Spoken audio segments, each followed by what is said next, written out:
بسم الله الرحمن الرحيم.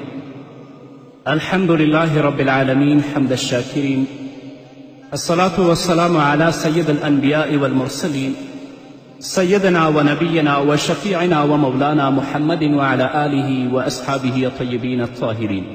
قدرمن اوریدونکو د ژوند د لارې د خپرونې مینوالو، السلام علیکم ورحمة الله وبرکاته. ستاسو روغتیا او خوشحالي د پاک رب نه غواړم، په دې هیله چې د صحت او عافیت جامې په تن ولرئ او خوشحالي مو په برخه وي. دا دی زه محمد یاسین فهیم د ژوند د لارې د خپرونې په وړاندې کولو کې ستاسو په خدمت کې یم. زموږ د نن ورځې د خپرونې موضوع بیا هم دوزخ وپیژنئ. رسول اکرم صلی الله علیه وسلم په خپل ویناوو کې موږ ته د جهنمیانو حالت بیانوي.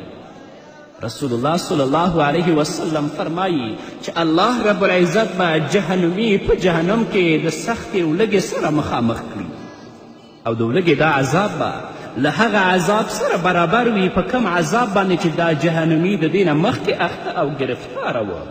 نو بیا به جهنمی د ولږې څخه فریاد کوي او الله ته به وایي چې یا الله زه وږی یم. الله رب العزت به د ده دا فریاد واوري او جهنمی لپاره به او د ده د خوراک لپاره به الله ذریع برابر کړي. ذریع یو سخت اغزن او بدبویه بوټی دی چې د هغه په خوراک سره نه نس ډکیږي او نه یې ولږه پرې ختمیږي. نو چې کله جهنمی ذریع وخوري ولږه پرې نه ختمیږي، بیا به د ولږې آوازونه شروع کړي او فریادونه به کوي، خواړه به غواړي. الله رب العزت به د دې دا فریاد بیا واوري. د دې نه به وروسته الله رب العزت دې جهنمي ته داسې خواړه برابر کړي چې هغه به د ده په ستوني کې ونښلي، نه به یې نسته ځي او نه به یې د ستوني نه ښکته کیږي.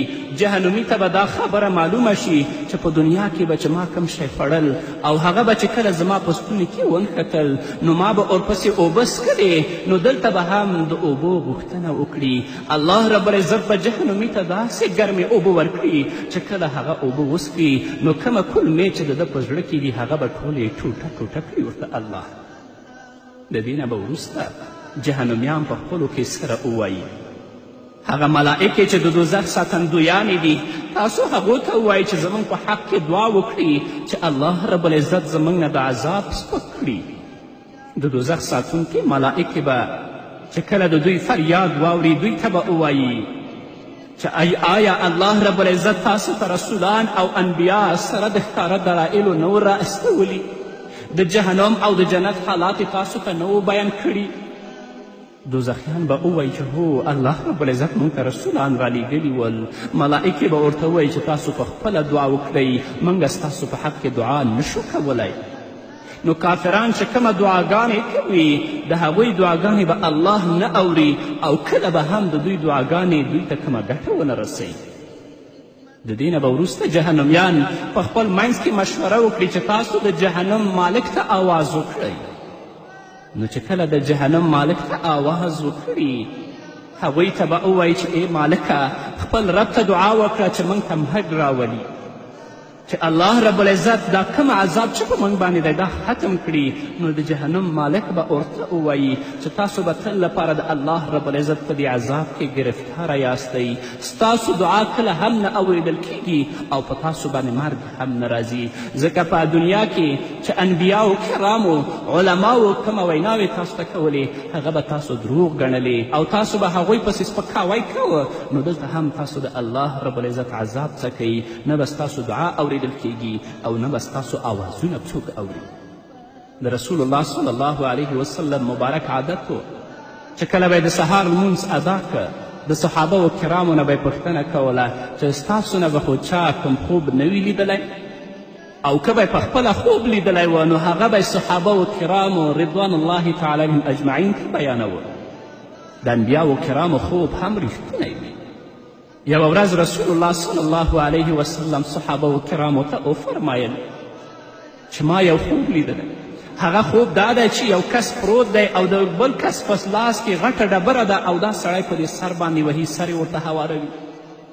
همدارنګه بل کس مې ولید چې هغه هم سیده پروت دی او بل کس راځي د مخ د یو اړخ غوښې یې په چاړه اړوي، هغه اړخ یې لا جوړ شوی نه وي چې د دې دویم اړخ ته پیل وکړي. بیا مې د اور یو تنور ولید چې په هغه کې ټول نارینه او ښځې سوځل کېدل او ټول لوڅ او بربنډ ول. کله چې د هغو تیر شوم بیا مې د وینو یوه ویاله او یو بحر ولیده چې په هغې کې یو انسان غوټې وهلې. کله به چې د ویالې غاړې ته نږدې شه او غوښتل به یې چې د وینو د ویالې نه راووځي، د بل کس په لاس کې به ډبره وه او هغه به یې د دې په خولو ویشتله، بېرته به د هغه وینو په ویالې کې پرېوت. همیش به دې کوشش کوه چې د دې وینو نه راووځي، خو کس به دلته ولاړ و چې کله به د ویالې غاړې ته راغی نو دې به ډبرې باندې په خولې وویشته، بېرته به ویالې ته ګزار کړي. او د دې چې تیر شوم بل کس مې ولیده چې ډېر سخت بد شکله و او ډېر هیبتناکه څېره یې درلودله چې هیڅکله ما داسې هیبتناکه څېره نه وه لیدلې چې هغه اور بلوي او د هغه اور شاوخوا راګرځي او په مخ کې هیڅ د زړهسوي او د رحم آثار هم نه لیدل کیږي. تر دې چې تیر شوم یو باغ مې ولید چې یو جګ انسان پکې ولاړ دی او شاوخوا یې ډېر ماشومان ناست دي. تر هغه چې تیر شوم یوه ډېره لوړه او ښایسته ونه مې ولیدله چې دوه کسان ما سره په خوب کې ول، هغو ما ته راښکاره کوله. هغو راته ویلې چې په دې ونه او په دې درخته باندې ته وخیږه. کله چې زه ونې ته وختلم په ختلو پورته ولاړم د یو ښار آبادي مې ولیده، داسې یو ښار چې د ودانیو دیوالونه یې د سرو او سپینو زرو له خښتو څخه جوړ شوي ول. کله چې د ښار دروازې ته ورسېدم هغه راته خلاص شو، دننه مې څو کسان ولیدل چې د یوه نیمایي بدن یې ښایسته او نیمایي بدن یې سوی دی او د هغه چا په لاس کې چې دا سړی روان و هغه ورته په اوبو کې غسل ورکه، نو دا نیم بدن یې چې سوی و دا هم ښایسته شو. چې پورته مې وکتل د سپینو واورو په ډول یوه ودانۍ مې ولیده. پوښتنه مې وکړه دا څه شی دی؟ دوی راته وویل چې دا جنت عدن دی. هغه وګوره ستا کور دی. ما غوښتل چې خپل کور وینم خو دوی راته ویل چې اوس یې لا وخت نه دی، ته به څه وخت وروسته هغې ته راشې. بیا مې پوښتنه وکړه چې دا کومه منظرې ما ولیدلې دا څه شی و؟ نو هغه دوه کسان چې هغه ملائکې وې هغو راته وویل هغه کس چې د هغه سر بل کس په ډبرو باندې میده کوه دا هغه کس و چې سهار مهال به ویده و او لمونځ به یې په قصد باندې قضا کوه، د سهار مانځه ته به نه راپاڅېده. او هغه کس چې د مخ غوښې په چاړه باندې غوڅېدلې هغه دروغجن و، او هغه څوک چې چاړه ورسره وه د ده د مخ غوښې پرې کولې هغه ملکه وه. او هغه کس چې د وینو په ویاله کې یې غوټې خوړلې هغه سودخور و. او دویم کس د هغه د سزا لپاره الله رب العزت مقرر کړی و. او هغه چې اور یې بلاوه او ویرونکي او هیبتناکه څېره یې درلودله هغه د دوزخ مشر او مالک دی. له کومه وخته چې الله رب العزت هغه پیدا کړی او په دغه دنده باندې ګمارل شوی دی هیڅکله یې خندلي نه دي. نو ځکه یې تاسو ته څېره ډېره هیبتي ښکاره شوه. هغه باغ چې تا ولید هغه جنت و او هغه جګ سړی ابراهیم علیه السلام و او ورسره ناست ماشومان د مؤمنانو هغه اولادونه دي چې په وړکتوب کې وفات شوي دي، ځکه د ده تر څنګ ټول راټول دي. هغه ښار دی چې ولیده هغه جنت عدن دی، هغه ودانۍ دی چې ولیده هغه ستا ده، خو ته به څه وخت وروسته هغې ته راشې. ما ورته ویلې چې هغه ښایسته انسان څوک و چې نیمایي بدن یې سوی و؟ راته وویل شو دا د ستا د امت ګنهګار بنده و چې کله په پل صراط باندې نو د جهنم ګرمایش او حرارت د هغه نیم بدن سوی و. او هغه چې غسل یې پکې وکړه هغه د حیات ویاله وه. کله چې دوی پکې غسل وکړي نو هغه نیمایي بدن به الله رب العزت بیرته ورته جوړوي. نبی کریم صلی الله علیه وسلم د آخرت د ژوند یوه نمونه په خوب کې هم ولیده او د معراج په سفر کې رسول الله صلی الله علیه وسلم ته هم د آخرت یوه نمونه حضرت جبرائیل علیه السلام ښودلې. رسول الله صلی الله علیه وسلم د معراج په سفر کې ولیدل چې یو انسان دی چې د ملکو سره د سرو او د سپینو زرو کروزونه دي هغه په جهنم کې ګرموي، بیا د ده تندی اړخونه او ملا ته داغونه ورکوي. رسول الله وایي چې ما د حضرت جبرائیل علیه السلام نه پوښتنه وکړه چې دا څوک دي؟ حضرت جبرائیل راته ویلې دا هغه خلک دي چې زکات یې په دنیا کې نه ورکول او د دوی عذاب ولې د تندي نه پیلیږي؟ ځکه چې دوی د زکات په ورکړه کې لومړی د خپل تندی تریو کاوه. رسول الله وایي بل کس مې ولیده چې یو څه د سرو او د سپینه زرو په ډول شیان دي چې په جهنم کې ګرمیږي او بیا راغورځوي او د دې نفر په بدن پورې نښلي. ما پوښتنه وکړه چې دا څوک دي؟ جبرائیل راته ویلې چې دا غل دی. هغه مهال یې چې غلا کوله نو اوس په جهنم کې ګرمیږي او د ده په بدن پورې نښلي. همدارنګه رسول الله فرمایي چې د قیامت په ورځ به یو سړی فلج وهلی راپورته شي چې د یو اړخ لاس او پښه به یې کار نه کوي، هغه به د کاره لوېدلي وي. دا به خپل ځان نشي سمولی. کله چې ولاړ شي سمدستي به وغورځېږي. نو ما د جبرائیل نه پوښتنه وکړه چې یا جبرائیل دا څوک دی؟ جبرائیل راته په جواب کې ویلې دا هغه څوک دی چې دی په دنیا کې انصاف نه کوه. دا نو فرق نه لري چې په څه کې انصاف کوه او په څه کې نه کوه. هر هغه انسان چې په دنیا کې د انصاف پرېږدي او انصاف نه کوي، الله رب العزت به په آخرت کې راپاڅوي چې د بدن یو طرف به بلکل فلج وي، چې کله درېږي بېرته به په ځمکه باندې پرېوځي. همدارنګه څوک چې کبرجن وي هغه ډېر اوچت غږیږي، هغه ته به الله رب العزت د قیامت په ورځ د میږي په څېر وړوکی بدن ورکړي د دې لپاره چې خلک یې تر پښو لاندې کړي. او الله رب العزت به دا ورته وښیي چې وګوره موږ ستا دماغ داسې سموو لکه د نمرود غوندې چې هغه کبرجن و چې الله رب العزت په یو غماشي باندې هغه وواجه او تباه یې کړ. او هغه خلک وو چې په دنیا کې د دې کبرجن سلامي ته راتلل، نو نن به دا کبرجن په آخرت کې د پښو لاندې کوي. همدارنګه رسول الله صلی الله علیه وسلم فرمایي چې داسې کس مې ولیده چې په جهنم کې د اور تر ستنې پورې تړل شوی و.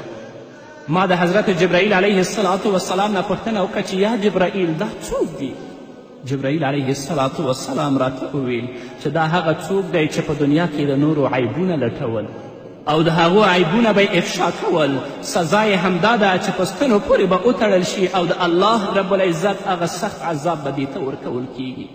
او کومه د جهنم اور چې راځي هغه به د ده زړه پورې نښلي، لکه چې الله رب العزت فرمایي نار الله الموقده التي تطلع على الافئده. ځکه چې عیب لټونکي هم د خلکو په زړونو کې تلاشي کوله او د هغوی پټ رازونه افشا کول، نو اوس به د الهي عذاب هره لمبه راپورته کیږي او سیده به د ده زړه پورې نښلي. ځکه چې د ده هرې خبرې به د نورو زړونه زخمی کول، نو کومه یې ګناه کړي الله رب العزت به همداسې سزا دې ته ورکوي. او د چا چې په دماغ کې ناوړه شیطاني او شهواني فکرونه وي، چې کله الله رب العزت دا جهنم ته کته کړي نو جوش اوبه به الله په سر باندې ورچپه کړي، لکه چې الله فرمایي یصب من فوق رؤوسهم الحمیم، د دوی په سرونو به جوش اوبه تویې کړی شي. چې څنګه ګناه یې په دنیا کې کړي الله رب العزت به همداسې عذاب په آخرت کې ورکوي. نور به واورو قدرمن اورېدونکو خود یوې دمې نه وروسته. افسوس پر دوزخیانو چې دوی راسي دوزخو ته دودو او سرو لمبو ته. افسوس پر دوزخیانو چې دوی راسي دوزخو ته دودو او سرو لمبو ته. هر یو به داسې وایي پر دنیا نه پوهېدلم، نه زه کبابولم نه زه کبابولم. هر یو به داسې وایي پر دنیا نه پوهېدلم، نه زه کبابولم نه زه کبابولم. قدرمنو اورېدونکو بیا هم زموږ سلامونه او نیکې هیلې ومنئ. د زناکاره سزا څرنګه چې زناکاران د زنا کولو په دوران کې بېلابېل عملونه ترسره کوي، د دوی د کړنو په ډول به ورته الله رب العزت بېلابېلې سزاګانې ورکوي او هره سزا به د دوی د کړنو سره مناسبت لري چې زه به تاسو ته بیان کړم. اول دا چې د قیامت په ورځ به د زناکارانو مخونه تور وي.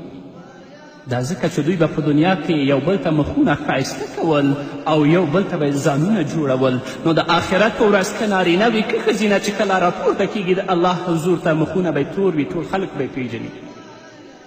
دویم دا چې د مخ غوښې به شکول کیږي، ځکه چې دوی د پردي نامحرم مخ ته د مینې په سترګه او د هوس په نظر کتل، نو الله رب العزت به د آخرت په ورځ د دوی د مخونو غوښې شکوي. دریم دا چې په دوزخ کې به دننه په اور سوځول کیږي، ځکه چې زناکارو به پردو ته مخونه ښکاره کول رسول الله صلی الله علیه وسلم فرمایي چې دوزخي خو به هسې هم په اور کې سوځول کیږي، د دېو کسانو مخونه به په خاصه توګه سوځول کیږي او د دوزخ اور به د دوی په مخونو باندې تازه کیږي. څلورم دا چې زناکار چې کله د قبر نه راپاڅي د هغه سر به ټوکلی ټوکلی وي، دا ځکه چې ده به په دنیا کې پردیو او نامحرمو ښځو سره او سړیو سره ټوکې او خنداګانې کولې. پنځم دا چې زناکار به د آخرت په ورځ باندې ډېر غمجن او خفه وي، دا ځکه چې دی به د پردیو په یاد ډېر خوشحاله کېده، نو ځکه به الله رب العزت د خوشحالي په بدل کې دې ته غم او خفګان ورکوي. شپږم دا چې لاسونو ته به د اور هتکړۍ ور واچولی سي، ځکه چې ده به په دنیا کې پردیو او نامحرمو ته په ناروا توګه لاس ورکوه.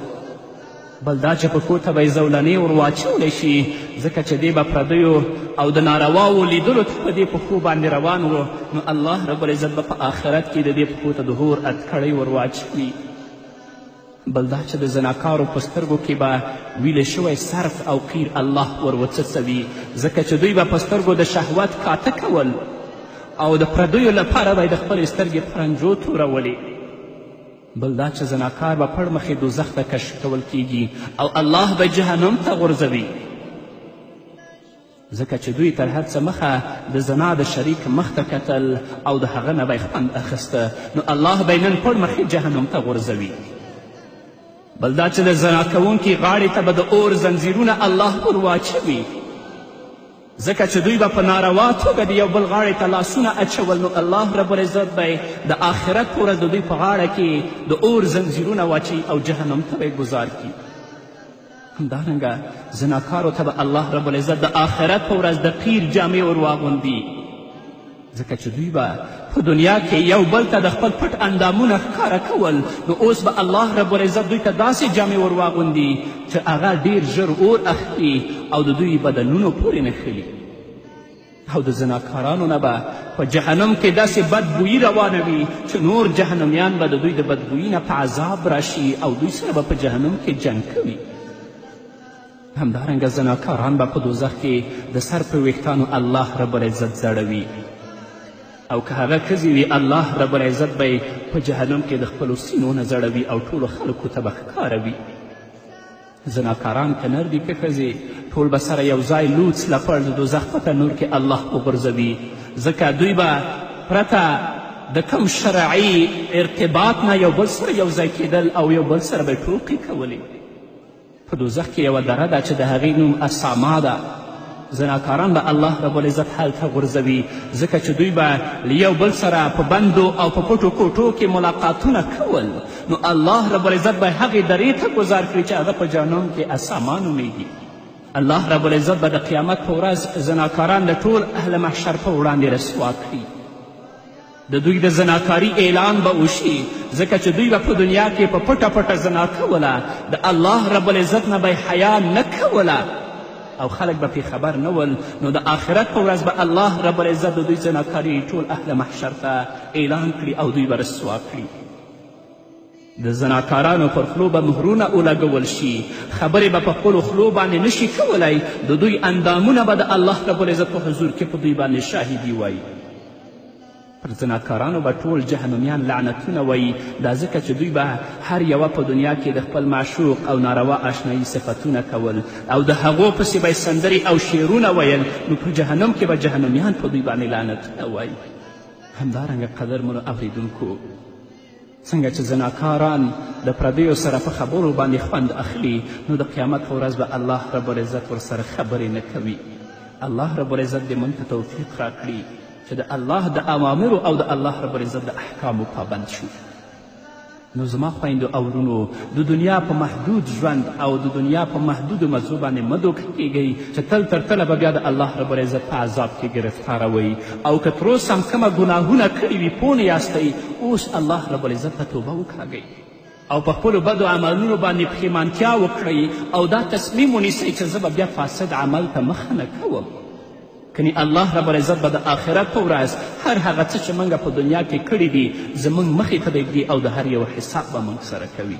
د الله رب العزت نه ځان لپاره تاسو لپاره د نیکو اعمالو توفیق غواړم. نو قدرمنو اورېدونکو دا وه زموږ د نن ورځې خپرونه چې ستاسو درانه حضور ته وړاندې شوه. تر بلې خپرونې پورې چې زه بیا هم ستاسو درانه حضور ته راځم تاسو ټول په پاک رب سپارم. پاتې ژوندم نیکمرغه، ښاد، بریالي او کامیابه اوسئ. غوږونه مې کاڼه سترګې ړندې عقل مې نه و دې ځای ته مې پام نه و په څا کې د مارانو زه دننه ولوېدلم په زارو اوبه سولم په زارو اوبه سولم که بد خوی زما نه وای دوژخ نه ورکشولم نیزه کبابولم نیزه کبابولم هلته په دنیا کې پر دنیا باندې عاشق وم زه تل په فکر ورک وم هلته په دنیا کې پر دنیا باندې عاشق وم زه تل په فکر ورک وم د دې د محبت په سبب سخت وشویدلم پر ځان مې وکړي ظلم پر ځان مې وکړي ظلم